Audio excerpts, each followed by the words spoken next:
اور یاد رکھو معجزہ برکت بھی ہے، معجزہ رحمت ہے، اور جو معجزے کو انکار کر دے اس کے لیے وہ لعنت ہے، اس کے لیے اللہ کا قہر ہے، اس کے لیے وہ اللہ کا غضب ہے۔ یوں تو نبی کریم علیہ السلام کی زندگیاں بھی معجزے سے بھری پڑی ہوئی ہے، آپ کی سیرت طیبہ معجزے سے بھری پڑی ہوئی ہے، بے شمار معجزات ہیں آپ کے بھی۔ ان تمام معجزات میں سب سے بڑا جو معجزہ ہے فصاحت و بلاغت کا، نایاب و نادر خزانہ فصاحت و بلاغت کا کی بے مثال وہ کتاب جسے قرآن کہتے ہیں، جس قرآن میں آج تک چیلنج موجود ہے، قُلْ لَئِنِ اجْتَمَعَتِ الْإِنسُ وَالْجِنُّ عَلَىٰ أَن يَأْتُوا بِمِثْلِ هَٰذَا الْقُرْآنِ لَا يَأْتُونَ بِمِثْلِهِ وَلَوْ كَانَ بَعْضُهُمْ لِبَعْضٍ ظَهِيرًا۔ کہ دنیا کے جن و انس جاؤ ساری دنیا کے جن مل جائے، انسان مل جائے، اس قرآن جیسی کوئی کتاب لا کر کے بتا دو، سراپا یہ معجزہ ہے۔ اے مومنوں کی جماعت، خدا کی قسم تمہارے سامنے یہ زندہ جاوید معجزہ قرآن کی صورت میں موجود ہے۔ اگر اس کا انکار کیا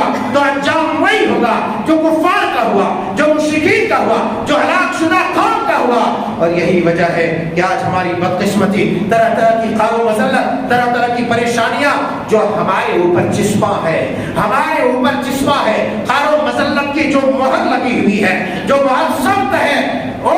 اس وجہ سے ہے کہ ہم نے قرآن کے احکام کو چھوڑ دیا ہے، اس معجزہ کو۔ ارے کفار معجزہ چھوڑے تو اللہ ہلاک کر دے، کفار معجزے کو جھٹلائے اللہ تباہ کر دے، کفار معجزے کو نہ مانے اللہ اسے صفحے ہستی سے مٹا دے۔ اے میرے مسلمانوں، اے مومنوں کی جماعت، اے اہل قرآن، مجھے یہ بتاؤ کہ جب تم اہل قرآن کا دعویٰ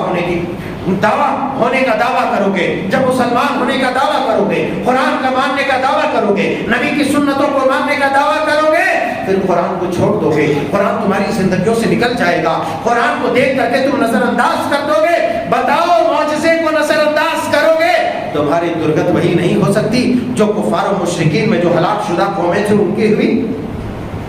یقیناً ہوگی۔